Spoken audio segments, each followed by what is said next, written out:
Teori pembentukan bumi.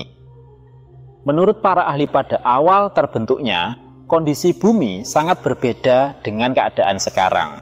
Pada waktu itu, bahan penyusun bumi masih homogen atau seragam, tanpa adanya benua atau samudra.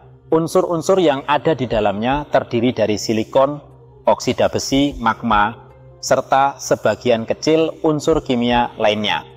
Bumi yang terbentuk pada awalnya juga relatif dingin. Namun seiring berjalannya waktu, suhu bumi semakin meningkat hingga mencapai kondisi seperti yang kita kenal saat ini.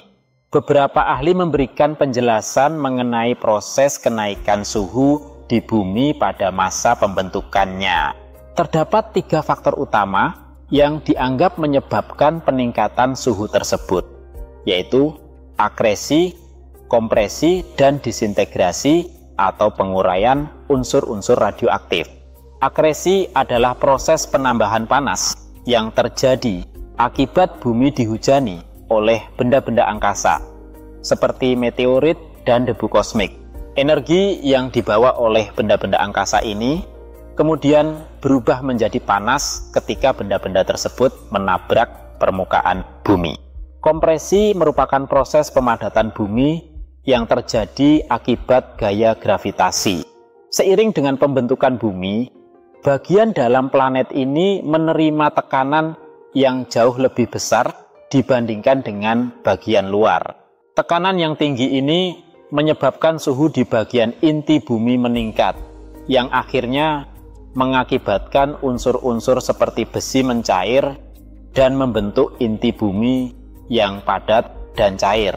Disintegrasi merujuk pada proses penguraian unsur-unsur radioaktif seperti uranium, thorium, dan potasium yang terkandung dalam bumi. Saat proses penguraian ini berlangsung, energi dalam bentuk panas dilepaskan yang turut meningkatkan suhu di dalam bumi. Proses-proses yang terjadi di dalam bumi ini menyebabkan terbentuknya berbagai bentuk muka bumi seperti daratan, benua, pegunungan, perbukitan, cekungan, lembah, tebing, dan lain sebagainya.